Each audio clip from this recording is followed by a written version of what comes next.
Hi friends, welcome to Indhu's kitchen.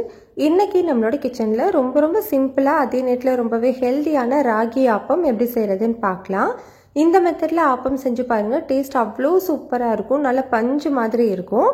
இதை செய்கிறதுக்காக first ஒரு பவுலில் மெஷரிங் கப்பில் 1 கப் அளவு ராகி எடுத்துக்கிறேன். நீங்கள் எந்த கப்பில் ராகி மெஷர் பண்ணுறீங்களோ அதே கப்லையும் மற்ற பொருட்களையும் மெஷர் பண்ணிக்கோங்க. அதே மெஷரிங் கப்பில் 1 கப் அளவு இட்லி அரிசி எடுத்துருக்கேன். நீங்கள் இட்லி அரிசி 1 கப் எடுக்கிறதுக்கு பதிலாக 1/2 கப் பச்சரிசி 1/2 கப் இட்லி அரிசி கூட நீங்கள் எடுத்துக்கலாம். இது கூடவே 1/2 கப் அளவு உளுந்து, 1/2 டீஸ்பூன் அளவு வெந்தயம் சேர்த்துக்கணும். இப்போ இது எல்லாத்தையுமே 2லேருந்து 3 முறை நல்லா கழுவி எடுத்துக்கோங்க. கழுவினதுக்கப்புறமா நல்ல தண்ணி சேர்த்து ஊற வச்சுக்க போகிறோம். இதை கிட்டத்தட்ட ஒரு 5 மணி நேரத்துக்கு ஊற வச்சுக்கணும். அப்போ தான் நல்லா ஊறி வரும். இப்போ ஒரு 5 மணி நேரத்துக்கு அப்புறமா பாருங்கள், நம்மளுக்கு எல்லாமே நல்லா ஊறி வந்திருக்கு.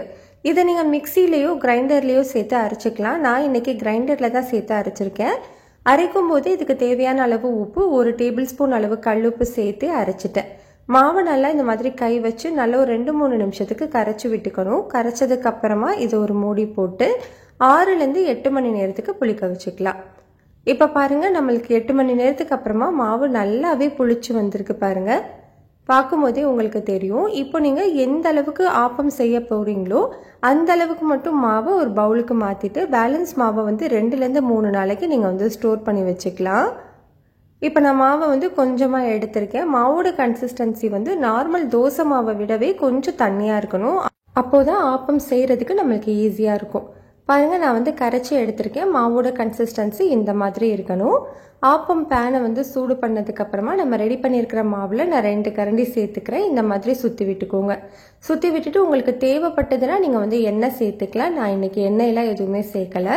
இதை ஒரு மூடி போட்டுட்டு மீடியம் ஹீட்லேயே ஒரு 3 நிமிஷம் மட்டும் வேக வச்சுக்கோங்க.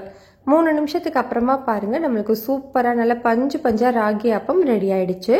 இதே மாதிரி நம்ம எல்லாத்தையுமே செஞ்சு எடுத்துக்கலாம். அவ்வளோதான், நம்மளுக்கு ரொம்பவே சிம்பிள் டேஸ்டியான ராகி ஆப்பம் ரெடி ஆயிடுச்சு. இதை நீங்கள் தேங்காய் பால், நார்மலான பால், கிரேவிஸ் கூடவும் சர்வ் பண்ணலாம். ரொம்பவே நல்லாயிருக்கும்.